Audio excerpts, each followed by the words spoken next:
देखो Venn diagram में 3 figure वाले क्वेश्चन कैसे किए जाते हैं। ये क्वेश्चन आपको रीजनिंग में भी आएगा और मैथ में भी आएगा। जब भी ये क्वेश्चन आपके पेपर में आएंगे ये आपके कम से कम 3 क्वेश्चन कवर करते हैं। 3 मार्क्स का क्वेश्चन आता है, ये रीजनिंग और मैथ्स दोनों में आते हैं। वेन डायग्राम में जो स्पेशली रीजनिंग में क्वेश्चन आता है वो कौन सा होता है, वो सम ऑल वाले क्वेश्चन आते हैं। ठीक है, जहाँ पे मान लो कि कैट है, कैट डॉग और पेट्स, ऐसे क्वेश्चन है ना, ऐसे क्वेश्चन जो है आपके वेन डायग्राम जो सिर्फ रीजनिंग में पूछा जाता है। और एक क्वेश्चन ऐसा है कि मान लो कि एक ट्रायंगल है जो डॉक्टर का है, एक रेक्टेंगल है जो इंजीनियर का है, एक सर्कल है जो स्टूडेंट है। ऐसे क्वेश्चन जो है ये स्पेशली रीजनिंग में ही आते हैं।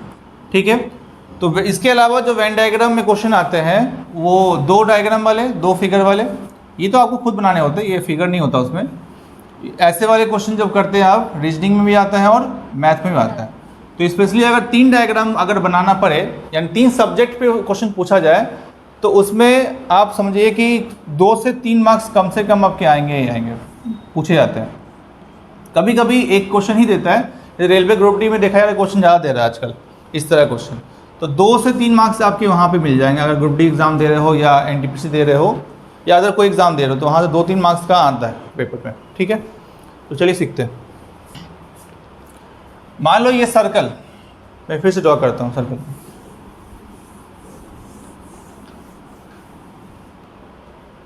ये सर्कल ए का है, ये पूरा सर्कल बी का है और ये पूरा सर्कल सी का है। ठीक है, ऐसे मान लीजिए थोड़ा समय के लिए कि वो ज़मीन था जो ए के सर्कल में है, अभी तक आपने खरीदा। मैं यहाँ भी ड्रॉ करके दिखाता हूँ। ये ए का जो सर्कल था ये आपने खरीदा, ये ज़मीन है मान लो एक तरह से। बी का सर्कल ये जो बी ने खरीदा और सी का सर्कल ये जो सी ने खरीदा। ठीक है, अब तीनों को थोड़ा साथ में लेके आओ, जैसा कि मैंने ये लिखा हुआ है। ठीक है, मुझे बताओ ये हिस्सा किसका है? ये हिस्सा ए का भी आएगा, बी का भी आएगा और सी का भी आएगा। ये हिस्सा तीनों के हिस्से में आएगा ना, तीनों के हिस्से में आएगा। इसको आप a plus B plus C से कोड कर सकते हैं, right. a plus B plus C तीनों के लिए, a भी है, b भी है और c भी, राइट, तीनों के लिए होगा। मुझे ये बताएं ये हिस्सा किसका है? ठीक से, ये ज़मीन किसका है? ये ज़मीन सिर्फ और सिर्फ ए का है, सिर्फ ए का है। जहाँ पे मेरा पेन चल रहा है इतना दूर में, राइट, किसका है? सिर्फ ओनली ए का है।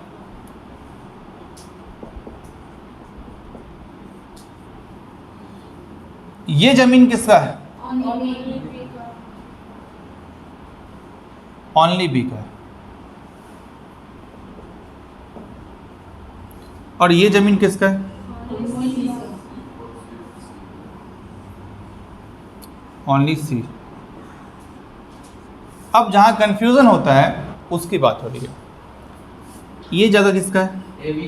ये जगह जो मतलब मैंने यहाँ पर इतना दूर है ना, इतने दूर में किसका जगह है? ए और बी, ओनली ए और बी। ये जगह जो है ना, ये जगह जो दिख रहा है, ये जगह सिर्फ ओनली ए और ओनली ए एंड बी का है। ये जगह समझ पा रहे हो? ये जगह only A and B, only A and B, A plus B. समझ आया? ये जगह किसका है? ये जगह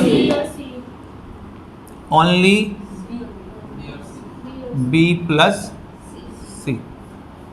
ये किसका जगह है? ये जगह है ओनली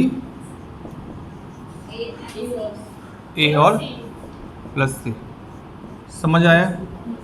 अगर ये बात को समझ गया हो ना तो आपका ये क्वेश्चन थोड़ा इजी हो जाएगा फिर। तो ओनली ए प्लस सी ये वाला है ना, ये किसका जगह है? ए प्लस बी प्लस सी तीनों के लिए ना। यहाँ पर जब तीनों का नाम लेते हैं तो ओनली नहीं यूज़ करते, राइट? तीनों जब ले लिए तो ओनली फिर क्यों लगाएंगे, है ना? लेकिन जब 3 पर्सन है उसमें से किसी भी एक पर्सन को छोड़कर या 2 को छोड़कर बात करते हैं, यानी सिर्फ एक का हिस्सा है, कोई किसी एक का हिस्सा है और सिर्फ उसी का है, तो उस जगह पे ओनली वर्ड यूज़ कर सकते हैं। या किसी दोनों का हिस्सा है, उस दोनों वो हिस्सा सिर्फ दोनों के लिए ही है, उसको ओनली ए और बी या ओनली ए और सी या ओनली बी और सी बोल सकते हैं, राइट? ध्यान दीजिए यहाँ पर, अगर आपसे मैं ये बोलूं कि 10 कट्ठा जमीन ए बी और सी का है, ए प्लस बी और प्लस सी का 10 कट्ठा ज़मीन है मान लो, तो ये 10 नंबर कहाँ लगाओगे आप? 10 आप यहाँ लगाओगे, ऐसा, ठीक? मान लो मैंने बोला कि बी और सी के लिए 5 कट्ठा है, 5 नहीं सॉरी, यहाँ पर लेते हैं 25 कट्ठा है। बी और सी के लिए 25 कट्ठा ज़मीन है, बी और सी का है 25 कट्ठा ज़मीन, तो कहाँ लगाओगे आप? पहले आप बी सी ढूंढिए कहाँ है, राइट, है ना? बी सी का हो गया तो कहाँ लगाओगे? यहाँ पे, इस जगह पे, पूरे का आएगा वो 25, राइट। 10 को इंक्लूडेड। ये 25 जो है ना, मैंने यहाँ ओनली नहीं लगाया, आपने अभी बोला क्या, ये हिस्सा किसका है? ओनली बी प्लस सी का है। तो इसका मतलब है कि भाई बी प्लस सी का ये हिस्सा है पूरा, ये हिस्सा, ये बी और सी दोनों का है। अब दोबारा सुनिए बातों को फिर से। ये ज़मीन सर्कल वाला आपने खरीदा, ठीक? ये आपके एक भाई ने खरीदा सर्कल वाला, और ये तीसरा सर्कल वाला आपके दूसरे भाई ने खरीदा, ठीक? अब समझो कि इस जगह पर सिर्फ आपका अधिकार है, जहाँ पर मैंने मार्क किया हुआ है ऐसा, किसका अधिकार है? सिर्फ और सिर्फ आपका अधिकार है, इसमें कोई बंटवारा नहीं होगा, ठीक बात? ये ज़मीन दिखाई दे रहा है, ये जो मार्क किया इस तरह से, ये सिर्फ और सिर्फ आपके भाई यानी बी का अधिकार इसके ऊपर है, सिर्फ और सिर्फ बी का, ठीक बात है? और ये जो मार्क देख रहे हो, ये जो घर है, इसमें सिर्फ और सिर्फ सी का अधिकार, इसमें ए और बी का कोई हिस्सा नहीं है, ठीक है? जिसमें तीनों का हिस्सा है वो कौन सा हिस्सा होगा? ये वाला, ये वाला घर जो तीनों का घर है, ठीक है? इसका मतलब यहाँ पर ए भी जा सकता है, उसका ज़मीन का हिस्सा उसमें भी है, बी का भी इसमें हिस्सा है और इसमें सी का भी हिस्सा है, राइट? कितना कितना वो छोड़ देते हैं, पहले ए का भी हिस्सा है, बी का भी है, सी का भी हिस्सा है इसके अंदर, राइट? एक ज़मीन है ये विवाद वाला जहाँ पे तीनों का हिस्सा है। अब ये जगह जहाँ हम गए, ये जगह पर, इसमें किसका हिस्सा है? इसमें सिर्फ और सिर्फ ए और बी का हिस्सा, इसमें सी हाथ नहीं लगा सकता, राइट या रॉन्ग? इसमें सी हाथ नहीं लगा सकता, इसमें कौन है? सिर्फ ए और बी का ही हिस्सा है। अब यहाँ पे आते हैं, ये किसका हिस्सा है? ये सिर्फ और सिर्फ बी और सी का हिस्सा, इसमें ए नहीं जा सकता। जा सकता है क्या? नहीं। ये किसका हिस्सा है फिर? इसमें सिर्फ ए और सी का हिस्सा है, इसमें बी हाथ नहीं लगा सकता, राइट? लेकिन मैं अगर आपको ये बोलूं कि ए प्लस बी प्लस सी का यूनिट है, यानी 10 कट्ठा ज़मीन है मान लो, तो यहाँ पे आएगा, ये 10 कट्ठा में कौन कौन आएगा? ए बी और सी तीनों आएगा। मैं अगर बोलूँ बी और सी का 25 कट्ठा ज़मीन है, कितना कट्ठा? 25 कट्ठा ज़मीन है बी और सी का, तो विवादित तो उसमें कुछ है होगा, क्या विवाद? देखो पहले बी और सी कहाँ पर क्रॉस किया है, देखो ध्यान से, ये रहा बी का पूरा सर्कल, ये रहा आपका सी का पूरा सर्कल, राइट? ये क्रॉस कहाँ पे किया है? इस जगह पे, राइट? इस पे क्रॉस किया, ये बी सी का हो गया, ओनली बी सी का कौन सा है? ये वाला, बट ये किसका है? बी और सी का। बट विवादित कितना हिस्सा हो गया जिस पे आपको प्रॉब्लम हो रहा है? 10 कट्ठा, यानी 10 प्लस, देखो अपने बी सी बोला ना, कितना बोला बी सी?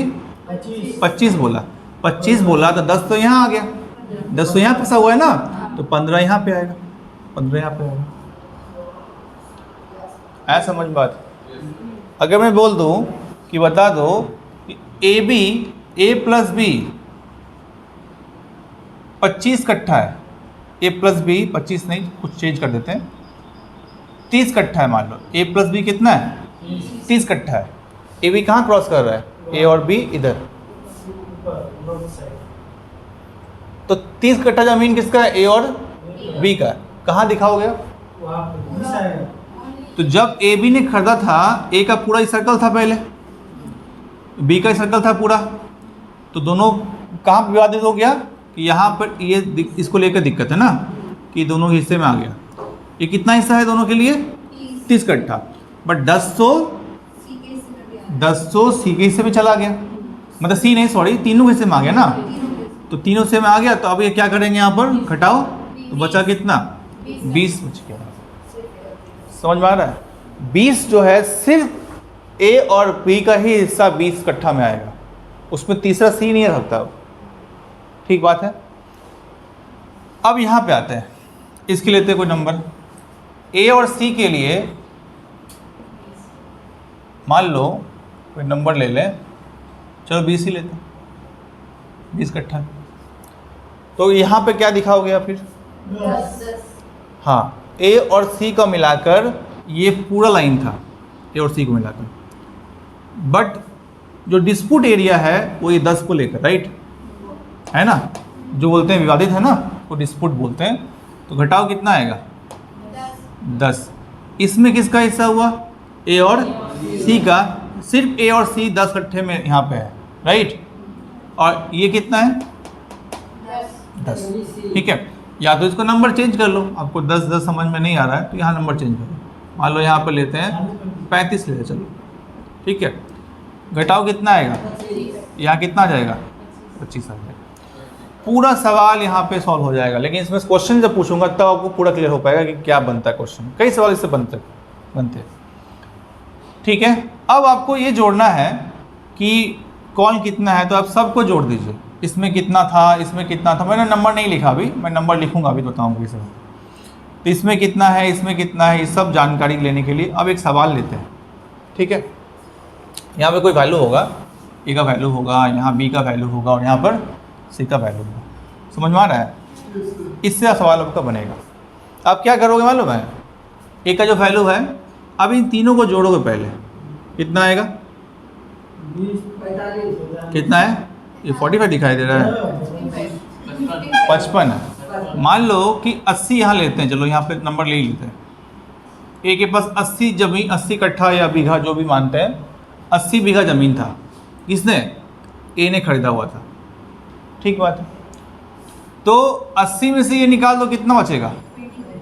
80 में से अगर हम निकाल दें तो सिर्फ ए के खाते में कितना गया? 25 बचेगा सिर्फ ए के खाते में। 25 बीघा ज़मीन सिर्फ ए का है, उसमें बी और सी हाथ नहीं लगा सकता। तो ना पहले समय में कि पिताजी खरीद के ज़मीन दे रही है और उसमें क्या होगा, आज में बंटवारा।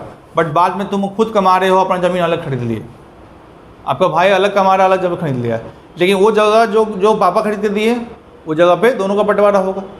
या 3 भाई है तो तीनों बंटवारा होगा। कुछ ज़मीन ऐसे है जहाँ पे आप दोनों भाई मिल के खरीदे, आप दोनों भाई अलग साथ में काम किया और कमाए, तो उसमें बंटवारा अलग करोगे। कुछ ऐसे भी है जो ए तीसरा भाई से बंटवारा करेगा। आए समझ में कुछ? वो समझिए। तो हिसाब से यहाँ पे कितना आएगा? सिर्फ एक हिस्सा कितना आ गया?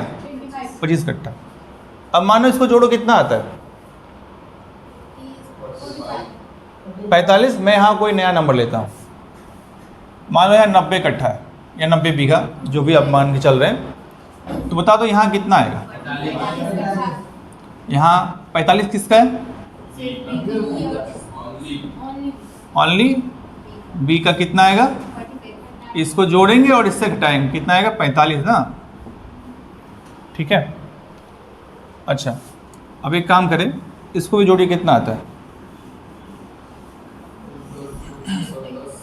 50। यहाँ 40 है, 50 ना। इसे इसको नया नंबर दे दो, 100 दे दो, चलो ठीक है। 100 बीघा जमीन इसके पास था पहले। अभी इसका खुद का कितना है, सिर्फ 50। सिर्फ सी का जो है वो 50 कट्ठा ज़मीन है, राइट। समझ पा रहे हो? अब देखो पूरा कहानी यहाँ पर तैयार है, मतलब आप सारे सवाल आप यहाँ से निकाल सकते हो। मैं आपसे अगर बोलूँ बता दो सिर्फ ए के हिस्से में कितना ज़मीन है, 25 बीघा। अगर मैं बोलूँ सिर्फ बी के हिस्से में ज़मीन कितना है, सिर्फ सी के हिस्से में ज़मीन कितना है, 50 बीघा, राइट। अब मैं बोलूँ बताओ ए और बी के हिस्से में, सिर्फ ए और बी के हिस्से में कितना ज़मीन है, सिर्फ ए और बी के हिस्से में 20 बीघा ज़मीन है। सिर्फ बी और सी के हिस्से में ज़मीन कितना है, हाँ ये 15 है ना, 15। सिर्फ ए और सी के हिस्से में ज़मीन कितना है, 25 बीघा ज़मीन है, राइट। और ए बी सी तीनों के हिस्से में ज़मीन कितना है, 10 बीघा ज़मीन तीनों के हिस्से में। समझ गए? अभी सवाल खत्म नहीं हुआ, सवाल इसमें बहुत बनते हैं और टोटल इसमें 7 क्वेश्चन बनते हैं, 7 क्वेश्चन, 7-8 भी बन जाते हैं, ठीक है। यानी 7 से 8 क्वेश्चन इसके अंदर से सिर्फ निकल सकता है। आपके पेपर में 2-3 पूछेगा, कभी एक ही पूछता है, कभी 2 पूछता है, कभी 3 पूछेगा, कभी 4 भी 5 भी पूछ सकता है, बट 2-3 क्वेश्चन आने का चांसेस ज़्यादा रहता है, ठीक है। तो चलिए एक सवाल लेके देखते हैं, फिर समझ जाते हैं। क्लियर? कोई डाउट यहाँ तक? कोई भी पॉइंट क्लियर नहीं बता दो। हाँ क्लियर। चलिए क्वेश्चन लिखते हैं। मैथ्स में पास हुए 30 जन, हाँ पास का लिख देता हूँ।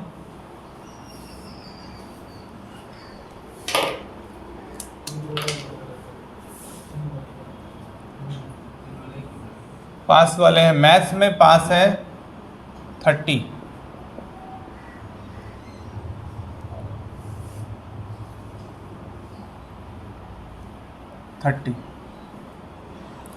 इंग्लिश में 50,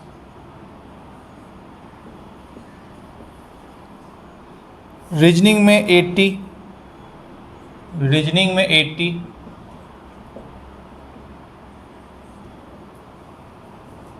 मैथ्स एंड इंग्लिश में 5, मैथ्स प्लस इंग्लिश में 5, इंग्लिश रीजनिंग में 15, इंग्लिश रीजनिंग में 15, रीजनिंग मैथ में 10, रीजनिंग मैथ में 10, English plus reasoning plus math में 2। ये सब पास वाले हैं। आपको क्वेश्चन इसमें दिया हुआ है, ओनली रीजनिंग में कितने पास हुए, बताना है। ओनली रीजनिंग में कितने पास हैं, ओनली मैथ में कितना पास, ओनली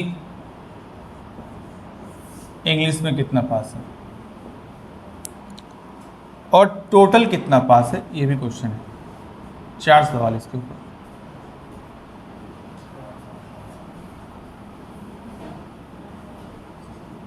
बताओ, पास का निकालना।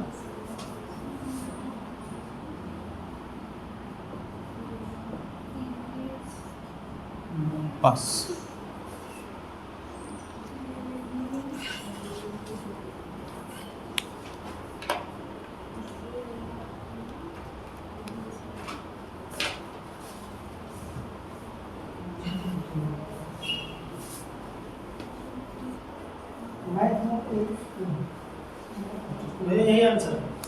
ठीक है, समझ में आ गया एक बार में? कोई दिक्कत? पीछे लगा भी समझ में नहीं आया? हाँ अटक गए। मैंने क्या बोला ध्यान दिए नहीं? अभी मैंने बोला वो ध्यान नहीं दिए। मैंने बोला आउटर सर्कल में क्या क्या लिखोगे? मैथ्स का लिख लो पहले, इंग्लिश लिख लो, अब रीजनिंग लो। आप लोग कहीं से स्टार्ट करो नहीं बनेगा आपसे। पहले आउटर सर्कल में क्या, मैथ्स का हेडिंग देके ऊपर में मैथ्स का 30 लिखो, इंग्लिश का 50 लिखो और रीजनिंग 80 लिखो, ठीक है।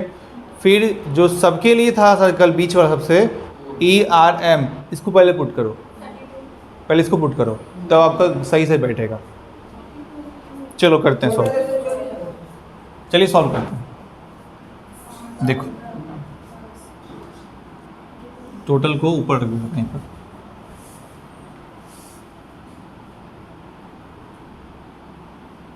ये क्वेश्चन का टोटल और क्या था, ओनली इंग्लिश,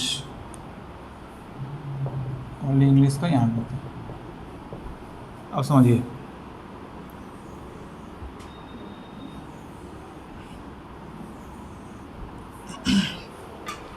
मैथ्स में कितना 30। स्टार्टिंग अगर तरीके से करो ना आप तो आपको गलती नहीं होगा। इंग्लिश में 50 और रीजनिंग में 80, रीजनिंग में 80।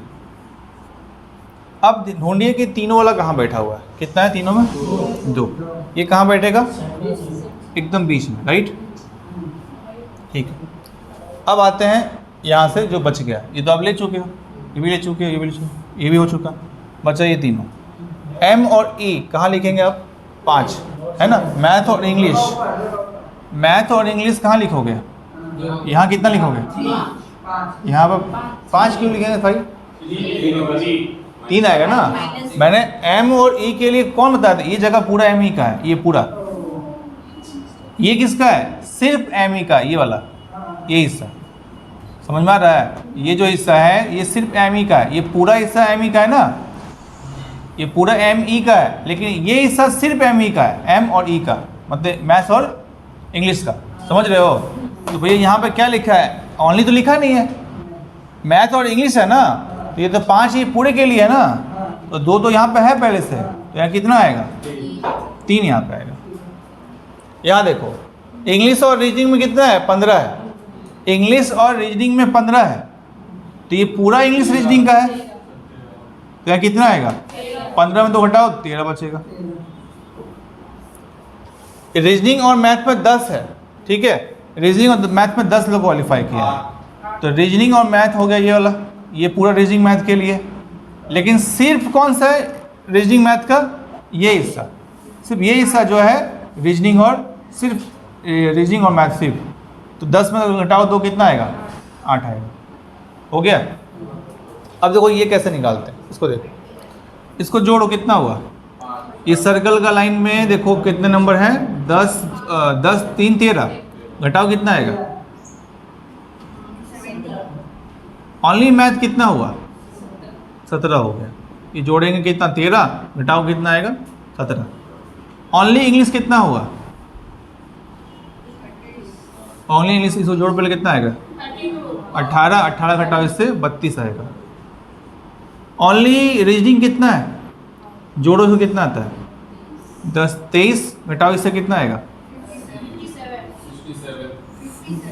ओनली रीजनिंग 57 आएगा, हो गया, सब बन गया। देखो क्वेश्चन है ओनली रीजनिंग कितना है 57, ओनली मैथ कितना है 17, ओनली इंग्लिश कितना है 32, और टोटल कितना है, टोटल के देखो आपको यहाँ पर बताया, मैं अभी बताया नहीं हूँ। देखो टोटल कैसे निकालते हो, टोटल का मतलब होता है, ये बाहर को छोड़ दी थोड़ी देर के लिए, जितना अंदर लिखा हुआ नंबर ना उस सब नंबर को लेना होता है, ठीक है, जितना नंबर आपको अंदर दिखाई दे रहा है वो सब नंबर को लेना होता है, समझ गए। एक बन जाएगा, दूसरा आप खुद बना लोगे। देखो अब इन सब नंबर को जोड़ने का तरीका क्या समझिए, सबको जोड़ना की जरूरत नहीं है। आप देखो किसी भी एक सर्कल का नंबर देख लो, बाहर लिखा हुआ है 80, 50 और 30, किसी सर्कल पकड़ लो, इसमें जो भी होगा 80 ही होगा, उससे बेसी नहीं हो सकता ना। इस सर्कल में कितना है टोटल 80 यहाँ लिखा हुआ है ना, इस सर्कल आपका जोड़ा हुआ पहले से ही कितना है 80 हो गया, इसका काम खत्म ना।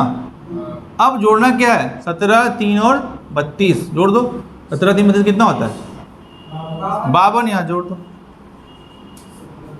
मतलब टोटल कितने हो गए 132 हो गए। यहाँ पर टोटल जो है यहाँ पर स्टूडेंट बोले तो कितने हैं 132 आएगा। समझ में आया क्या बोला। ओनली इंग्लिश कितना 32, ओनली मैथ कितना 17, रीजनिंग कितना 57। बोलिए कहाँ डाउट है? तुम कह रहे थे बहुत कन्फ्यूज़न है, कहाँ कन्फ्यूज़न है अभी कुछ? रह देखो, आप जल्दी से मत सोचो कि हम फट से रख दें, कुछ भी करके स्टार्ट कर दें, नहीं वैसे नहीं होता। तरीका है ना, कौन सा स्टेप पहले लेने हैं, है ना? इन सबको पहले बाहर रखिए, सबसे बीच वाला रखिए, ठीक है? उसके बाद इनको सजा दीजिए आप। क्लियर तो ये तीनों को? कोई डाउट? चेंज करो इसको। अब इस पे थोड़ा सा बात समझ लो। अगर ये समझ में आ गया ना सबको, पक्का? टोटल जोड़ने के लिए आप चाहें तो 17, 3, 32, 2, 8, 13, 57 भी लिख सकते थे, लेकिन इतना लफड़ा है कि हम इसको नहीं करेंगे, टाइम जाएगा मेरा। हम क्या करेंगे, किसी भी एक सर्कल का पूरा नंबर जो बाहर लिखा वो ले लेंगे। चाहे तो आप इसको ले लो, कितना 30 ही हो गए यहाँ पे, इसमें किसी नहीं हो सकता। इसको ले सकते हो, कितना आएगा 50 होगा। इसको ले लो कितना आएगा 80 होगा। सबसे बड़ा नंबर 80 है, हमारे लिए ईजी होगी कि हम 80 को ले लें पहले, ये ना 80। अब यहाँ कितना बचा, 17 + 3 और 32 कितना हो गया 52। 80 और 52 कितना हो गया 132। जोड़ देखिए 132 से निकलेगा। इसको नहीं पकड़ रहे अभी, छोड़ दो। इसके अंदर कितने वो है 132 है। क्लियर? तो अगर मैं आपसे ये बात करूं तो ओनली मैथ में कितने क्वालिफाई हुए हैं? 17। सब लोग बोलो। ओनली इंग्लिश में कितने क्वालिफाई हुए हैं? ओनली रीजनिंग में कितने हैं? मैथ और रीजनिंग में कितने क्वालिफाई हैं? मैथ रीजनिंग में 10 क्वालिफाई, क्वेश्चन में लिखा हुआ है। ओनली मैथ रीजनिंग में कितना क्वालिफाई हुआ है? 8। ओनली इंग्लिश और रीजनिंग में कितना क्वालिफाई है? 13। ओनली मैथ और इंग्लिश में कितना क्वालिफाई है? 3 है। तीनों में कितना क्वालिफाई है? 2। सवाल में दिया हुआ है ना, ठीक बात है। लेकिन इसके बारे में और चीज़ समझिए। अगर आपको लगता है कि आप देखो यहाँ समझ गए हो तो समझ गए हो ना। अब समझो कि मैं अगर क्वेश्चन में ये बोल दूँ कि बता दो सिर्फ मैथ में कितना क्वालिफाई हुआ है, इसका मतलब जानते हो कि 17 स्टूडेंट ऐसे हैं जो सिर्फ मैथ को क्वालिफाई किया। इसका अपोजिट समझो क्या है, बाकी दोनों में फेल है। सर्कल तो पास का है ना, सर्कल तो पास का ही बनाया आपने।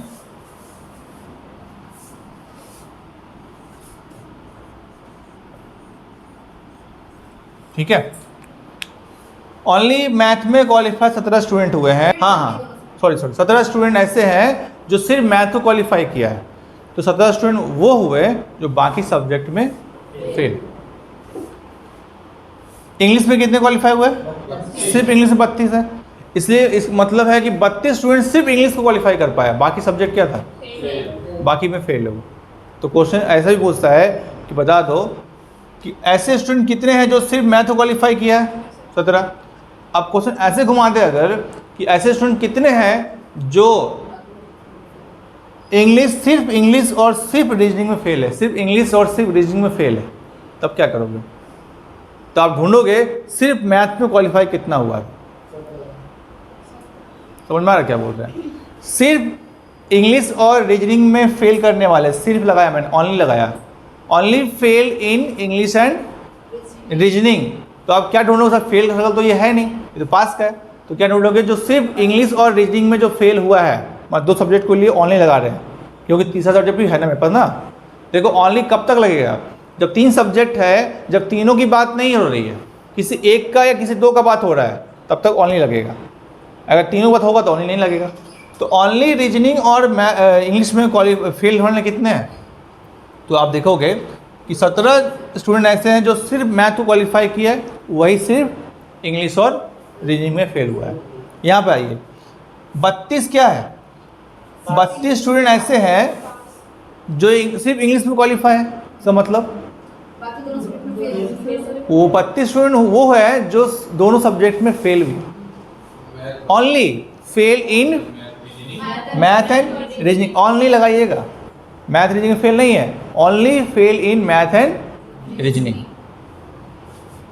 अब यहाँ पे आओ, 8 वाला हो गया? नहीं, कहाँ पे है? इसी वाला ओनली रीजनिंग पे देखो, ओनली रीजनिंग में क्वालिफाई कितने हुए? इसका मतलब 2 सब्जेक्ट जो बच गए हैं, मैथ और English, only fail in math and English. सवाल ऐसे ही पूछ सकते हैं आप। तब किस पे आओगे आंसर? 57। चलिए सवाल देखते हैं। ये सब पास वाले हैं, आपको बताना है ये पास ओनली रीजनिंग में कितने पास है, ओनली मैथ में कितने पास है, टोटल कितने पास है और ओनली इंग्लिश में कितने पास है।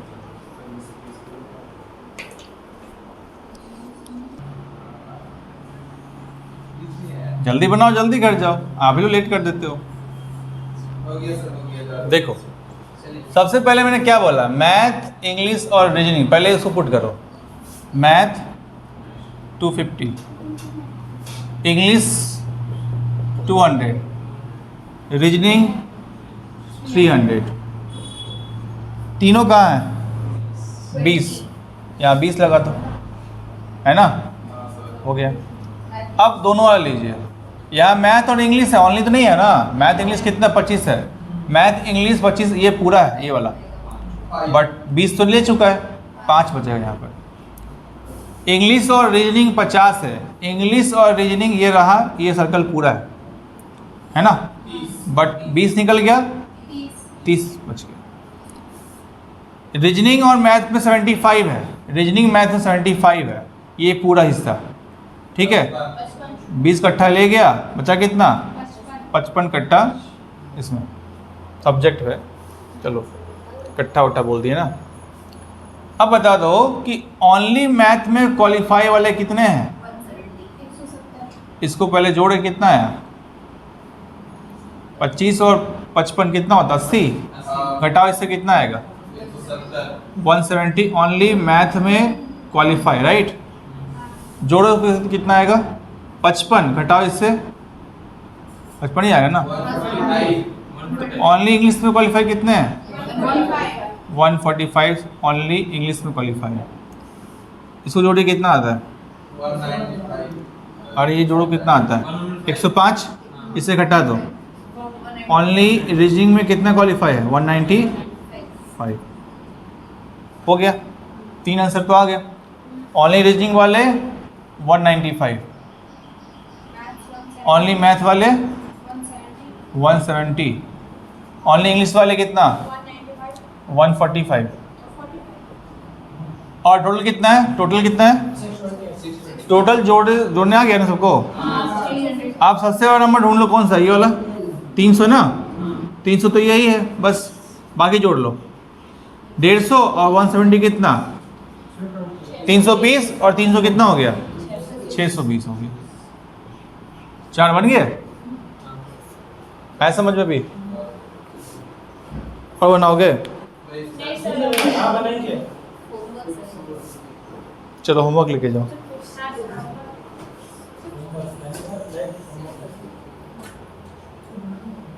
बुक ही दिया हुआ तो मतलब बुक ही नहीं आता, होमवर्क क्या लेगा? बन गया पूरा।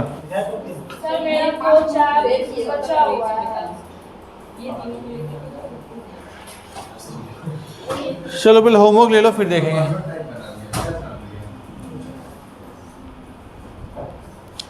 मैथ्स में पास 300, लिखो क्वेश्चन लिखो। मैथ्स में पास 300, इंग्लिश में 200, रीजनिंग में 100, रीजनिंग और इंग्लिश में 50, रीजनिंग और इंग्लिश 50, इंग्लिश और मैथ में 75, रीजनिंग और मैथ में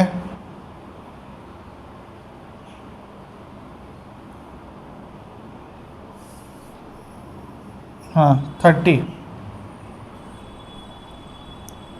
टोटल है 20, यहाँ पे तीनों मतलब 20। तो सवाल वही है आपका, फिर से वही सवाल, ये 4 सवाल आपको बनाने हैं।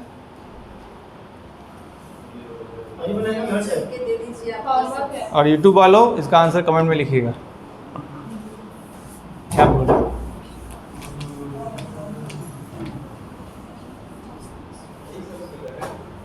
और आप सभी इसका आंसर कमेंट बॉक्स में लिखिएगा।